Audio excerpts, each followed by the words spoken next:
Hey guys, welcome back to Investing in Lives. This is Kimberly Scales with another Life Talk Explore Your Calling. And today I have Matt Perry. Yay! So Matt and I figured out we haven't really connected in about the last 10 years except for Facebook. So I met Matt, I think, in the 6th or 7th grade. Fifth or sixth. Oh, wow. That's crazy. So just to give you a little backstory on Matt, he has a huge heart, huge, massive heart, one of the sweetest people. And it's just kind of weird to see him as a 26-year-old man with, just kind of living that out. So Matt, thank you a little for being here today. And I'd love for you to share a little bit about yourself, kind of maybe like where you went to high school and what you're doing right now. Sure. Yeah. Well, of course, thank you for having me. I love the idea here. I am 26 now, as you said. I went to Chattahoochee High School in Alpharetta. I think that's where I met you, or maybe it was Bridgeway, one of the two. Yeah. And currently I'm a fireman in a suburb north of Atlanta, just a couple miles north of Atlanta. And I've been doing that for about going on, I believe, 4 years now. Okay, so what took you to the path of being a fireman? And the reason why I love this and love what you're doing in this conversation is because so many of them are revolved around like the traditional college path and stuff like that. And that's not everybody's story. And, and so I would just love, like, for someone who may be interested in your side, like public service, being a fireman, tell us how you got there. What made you did you always know you wanted to do that? How did that come about? Yeah, I never knew I wanted to be a fireman. Never crossed my mind. I mean, like as a kid, there's pictures of me in fireman dress up, but no, that wasn't a career path that I thought. And some people have told me that, oh, that's interesting in a bad way. But to me, I've always thought that there are two kinds of people. There are those that, know what they want to do and they go to college for it and they do that thing. And there's people like me that kind of stumble into what they want. And I think that's very much so a faith-based journey. It's not just mindless stumbling, and everything has a purpose. I went to college. I went to Georgia's GCSU, and then I went to Georgia State. And when I had to pay for my own college there, it got really expensive. I'm working 60 hours a week. Doing both wasn't an option for me, so I dropped out. I chose a business degree. I think it was business management. It was the all-encompassing general business degree, safety in general degree, lots of job opportunities from a business management degree, lots of career paths and whatnot. So really it was just like a comfort blanket. There's no specific path in that. It was just, I hope something sticks along the way. I can throw 20 applications out and maybe something will stick. And eventually that wasn't going to work.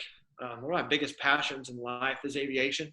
And I wanted to become a pilot, and I figured the easiest way to become a pilot was to work for an airline and be hired internally to that position. So I became a flight attendant after working in optics for a while. Became a flight attendant, didn't like that either. Came back and joined the Air Force, was starting to join the Air Force. And I was accepted into a delayed entry program for November of 2016. And in July or so, I had a conversation with a friend of mine, Adam Elrod. You remember Adam? You know him? What's his last name? Elrod.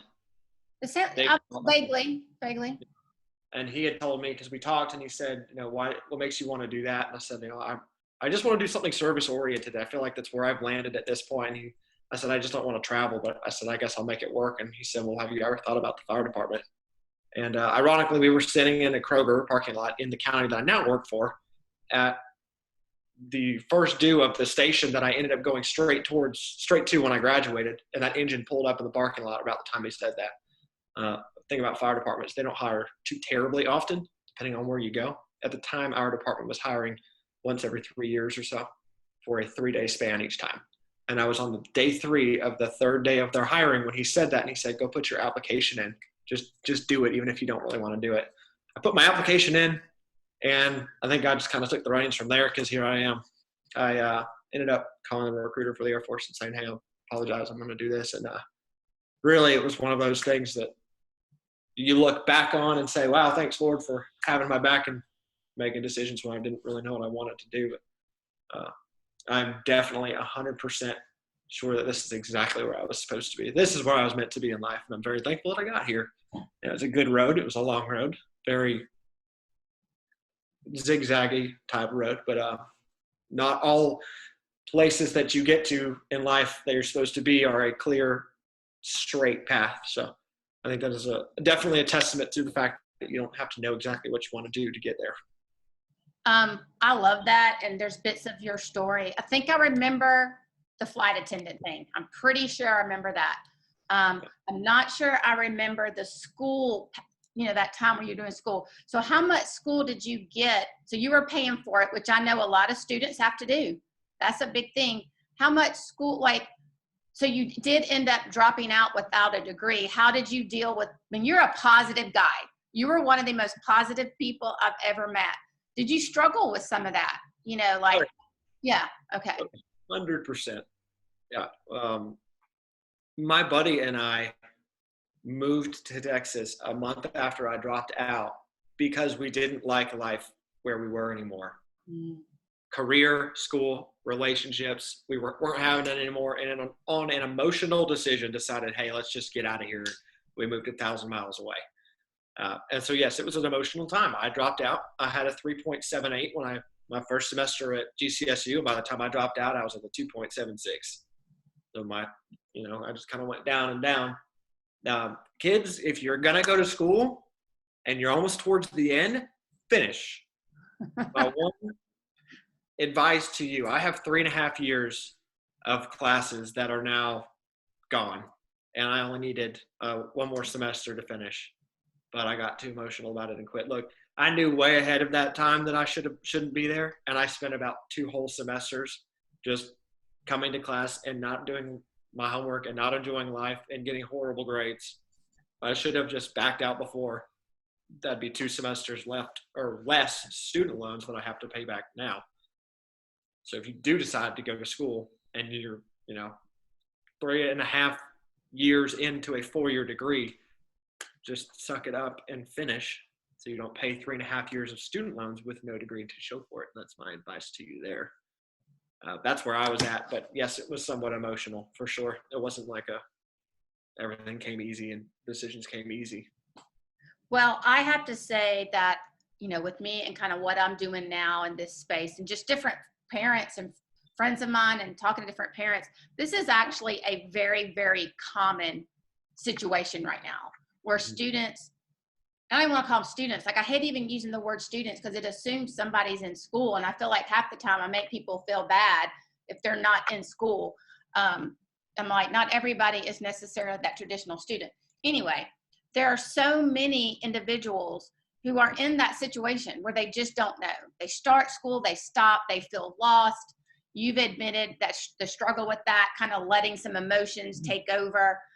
But I love that you said that it's really a faith journey for you and really trusting. And here you are, 26. You're not that old. You're still very relatively young, and you have a solid career path now. I have a pension. You have a pension? Is that what you said? That's funny. So I feel like as a society and as culture, we really do make individuals feel bad if they don't do it a certain way. It's just like the culture. And I'm kind of done with that. I'm over that of individuals feeling, I don't want to say feeling like a failure because that's not the right word, but just really struggling with not being on that traditional path that the world says you have to be on. Because like you said, there's a lot of different ways to get where you're supposed to be. Yeah, you can get to Texas by way of Maine, which just seems to be what I did. I don't think school is a bad thing, but I think that school now can be really detrimental. You know how many options there are for school when you're 40, when you're 30, when you're 60. School does not have to be from 18 to 20-something, 20-something to 25, whatever. School is when it is okay for you to do it. If you have kids and it's too stressful, you can wait, or if you can do it while you're having kids. I went to school when I was younger. Megan has gone to school for about 7 years and is about to do another 2.5. Her sisters are both in school. One is a married woman with no kids. The other is married with 2 kids. And they're all in different stages of life and different ages, and we've all been to school or going through school. So Megan is taking class online, and that works for her. She doesn't have to go drive all the way out to whereversville. Yeah. And, that will work for her. And eventually she'll have to go here and there. But there are so many options for schooling that you can do that aren't straight out of college, where you haven't had time to make a choice or reflect on your life. And heck, I think honestly, going out of out of high school, leaving high school, getting a job, working, figuring out what you want to do is fiscally responsible instead of just throwing all your money in loans. I think there's a lot to be learned from maybe taking some time and working and figuring out what you want to do. Blue collar, white collar, what do these jobs require? And even like my job, some positions within my job require a college degree. Chiefs require a 4-year degree. If you want to get to that career path, most people don't make chief until they're like 20 years in. That's 20 years to achieve. I'm sorry, I think it's a 2-year degree. It's one or the other. That's 20 years to get that done. And even, 20 years from now, you may not want to do that. No, I don't think school is bad, but I think rushing into it can be, for sure, can be. Yeah. And that's, if I said that differently, I'm definitely in your camp. Like, I'm all about that. That there's a lot of different ways to get somewhere. Now tell us a little bit about what it means to be a fireman, what you do, in case somebody's out there and is watching this because they're like, oh, well, that might be a career path I'm interested in. Tell us a little bit about that, what type of certifications and trainings you've had to do, and then, what would be some next steps for you? You talked about chief, do you have goals for some other things? You mentioned to me before this video got started, you do some EMS stuff on the side, just give us a little bit more intel about that. Fire department is an amazing job. I know of many, many people that we call it home. For us, it's a third of our lives. It's 24 hours on and 48 off where I'm at. There's different schedules, but that one seems to be the most common. It's kind of like having a second home and a second family and a second set of brothers and sisters. And it's a fun atmosphere. I don't know if there's a career path that is more fun than that. There's just a lot to it that's great. Certifications wise, most agencies now will require you to be an EMT I, A, or paramedic. You cannot achieve that anymore. You can only be grandfathered in. So if you don't have certifications, you have to become an A or a paramedic. There are schools that you can go through for EMT. If you go to certain agencies, fire departments, they will put you through school. Mine did fire and EMS, so I was paid to go through both. Fire Academy plus the EMS Academy was about 8-9 months. And it's split evenly. And all the certifications that you need as far as fire related will come from the Fire Academy.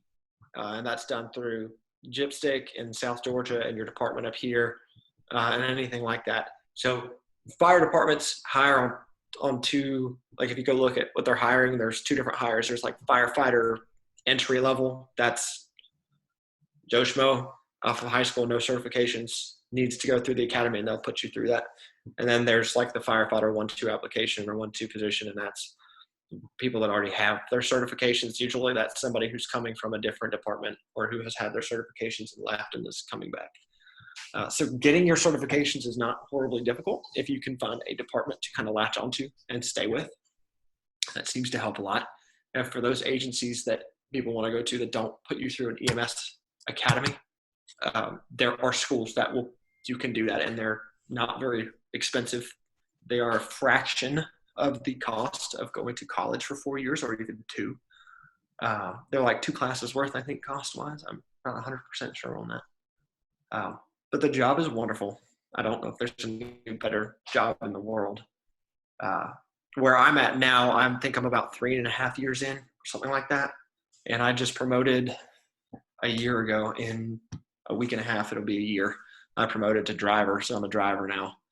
So you start out as a basic fireman, and then you go up to driver, and depending on your department, it's either sergeant or lieutenant, captain, chief, and so on, with a couple of years in between each one. So I don't think I ever will go to chief. I'm not 100% sure on that, but I think a lot of people, you make those decisions in small steps in one rank at a time. Yeah. So my mind right now is on being a good driver, and in a year or 2 promoting to sergeant. There's still a lot to be learned there. But for anybody looking to become a fireman, that is a phenomenal job. That is, I think, one of the one of the best jobs out there if that's what you're looking for, if it's something you have an interest in. It would behoove you to do some research and really truly look into it, ask questions, and that kind of stuff. There's a lot of help out there for interview questions and things like that on the internet. Outside of like the family environment and things like that, what else do you really love about the job? Like, is it dangerous sometimes? Like, is there a sense of adventure? Not adventure, but kind of adventure, I guess, not knowing what each day could bring. What are some other things that you really like about the job? There's a feeling that's kind of hard to describe when you step into your uniform in the morning. You almost feel like a different person than when you're in your civilian clothes. And I don't mean that as like you put yourself on a pedestal or anything like that. I just mean that it's almost like you take on a responsibility, and it's your responsibility to be better and better. So we run calls during the day and during the night. We do training. We make sure that we're physically fit or that we're eating correctly. And then everybody looks out for each other. So one of the best things about it, and everybody will probably tell you this, like the little kid mentality, driving big red trucks and making loud noises and going through red lights and stuff is a whole lot of fun. And of course, you have to do those things with responsibility and due regard, but that is a whole lot of fun.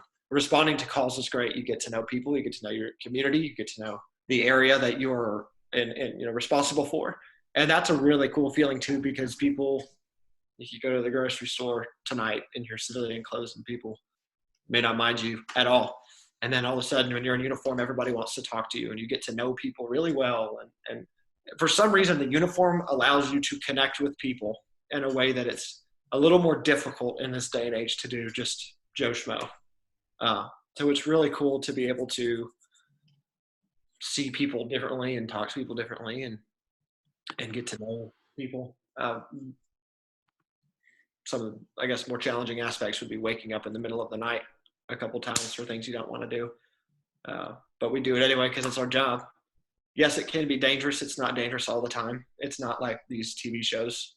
It's not at all like any of the TV shows. If that's why you're choosing this career path, you need to go YouTube some videos of daily life of a fireman, because that's not what it is. It can be dangerous, but it can also be a lot of fun. And it's always different. That is why it is so fun. For somebody like me, I grew up ADHD, I can't focus on a whole lot. Now I can. Now these days I certainly can. But for someone like myself, sitting and doing the same thing every day is a little more challenging, because I need different stimulus, and this job is great for that. It's different every day, every time you wake up, every time you go in. It's different every time you put your gear on a truck. You have no idea what you're going to get into. Even though you usually get into the same thing, it always has the potential to change, and that is a huge factor for why I love the job so much. Well, I have to say, like, my mind has been a little blown. Like, this has been one of the coolest interviews that I've done, because it's like you think you know what a fireman does, but to hear somebody really talk about it passionately. And one of the things that I talk to a lot of students about is just really finding your purpose and your passion. I feel like for you've always had like people, loving, caring, serving people. And now you have found if you're 26 and you've been doing this about 3.5 years, so you kind of started this journey around 22, which is great. And I just love that you have found that your passion and purpose, really. Yeah. And I just love hearing what you're doing. You had so much energy when you were young, so I can see how that gets funneled into this. I don't know if that was your ADHD or not, but so yeah.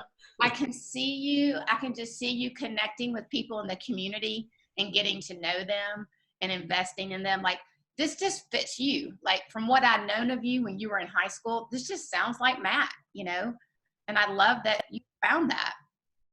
Yeah, it was crazy that I got here. I don't know how it happened. It's very much so a whirlwind, but it's great to be able to look back on and be thankful for. The journey's going to happen how it happens. You can make your own choices, but the journey is going to happen how it happens. Just be thankful for it, because it's a great thing. One of the things that I do just want to maybe circle back around to, because I know there's people out there, young adults who are struggling with this. And that was like when you kind of said, like, when you moved to Texas and all that. I know there are, like, I know because I meet with them and I have families whose children are in that space of kind of floundering and not knowing. It's a good word. Yeah. And so many times they beat themselves up, and it's just almost like, just take a step of faith. Just take a step of faith and just keep going. Is there any advice that you would give that group of people, those young adults who are out there? Imagine you, when you left school, you moved to Texas. If you could give that Matt a piece of advice, what would it be? You just said it. Keep going. And I don't mean like persevere and keep a good mentality. No, I mean like literally keep the momentum going. The one thing that I did right in all of my floundering was I kept moving forward. I had a job the entire time. I didn't have the same job, but I wasn't bouncing from job to job for disciplinary reasons. I was moving up into what I wanted, getting closer and closer. I started, I went from Chick-fil-A and I made a connection there, and that connection led me to work for a lens crafters and become an optician. And from there, I kept that job and I moved to Texas with that job and promoted in Texas with that job and got a significant pay raise, which allowed me to do other things. And from there, I went to the airline industry, and that answered some questions for me over here. And that led me back this way. But if I sat down and took it easy and laid on the couch and only internet searched and never worked, I wouldn't ever get to that point. So the most beneficial thing that I guess I can pat myself on the back for, which is not something I'm a fan of doing, is that I kept moving. Being stagnant is not a good thing, but there's a difference between being stagnant and just, not being happy with where you are. But to continue that forward momentum, it's not always easy, but keep working and making connections and having a good attitude and pursuing things that you're interested in.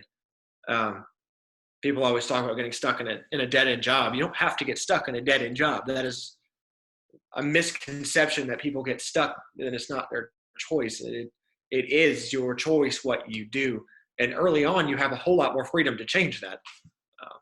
So like I said, as I moved up, and that led to other opportunities, but you have to keep moving to get new opportunities. So don't stay stagnant. Don't stay still.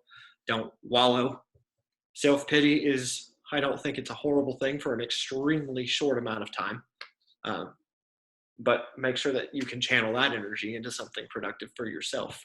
This journey is yours to do with what you wish, and you only get to do it once. This isn't something that you can erase the whiteboard and start over from scratch every time you make a mistake. Those mistakes are part of the building blocks, right? Part of what help you get to where you're going. Those roads are not perfect. So. Well, Matt, part of me wants to get off this real quick before something happens with internet, because this was one of the best interviews that I've done. But I just want to say I'm so proud of you. Like, I wasn't with you during that journey, but I know your mama's got to be really proud of you and your family, because not only have you stepped into your passion and purpose, but you learned some lessons. You learned from them. You just bought a house. You're engaged. You got a new puppy. Your journey is wonderful. I'm just so proud of you. And I'm getting a little teary here because I know your heart. I mean, I don't know you now as well as, obviously in middle school and high school, but your heart is just as big, if not bigger, than it was back then. And I'm just proud. This has probably been one of the best interviews I've done, because you've been real and shared some good lessons. Even for myself, I think I needed a little bit of this today. So thank you so much. Do you have any little last nugget of something you want to share? I don't know. I mean, I'm not the wisest person in the room. I'm just in a good career field, I guess, again, don't beat yourself up. Like you were saying, it's an emotional time, and there's not, in that journey, if you're not dead focused on what you want and going for it, that's a hard journey. Not knowing what you want and going from dead end to dead end to dead end, or from no to no to no. And you'll get there. Like I said, you just got to keep going. But there's a time where it's hard. It can be hard, but there are things to latch on to. If you have family, latch on to family. If you have friends, latch on to friends. And most importantly, latch on to your faith, because that is, the only constant in this life. So if that's the only nugget to be left with, is obviously I would say, faith, family, friends, and latch on to those three things, because you have to have an anchor somewhere. You have to have an anchor to keep yourself sane. Yeah. You can't really do it 100% alone. Visit your family, visit your friends, get on your knees and pray. Mm. That's Okay. it. This has been awesome. Thank you so, so much. Guys, we're just going to wrap that up. I always end these. Every day we have a choice of how we're going to live life. And to quote Matt Perry today, if you're stuck, just keep going one step at a time. Let's all make that choice. I know right now the whole world is like trying to figure out what those steps take, but we got today. So make the best steps today that you can. So Matt, thank you so much. You're a rock star. Thank you. This was awesome. I appreciate you and love you. Oh, I love you too. All right. Thank you guys. See you later.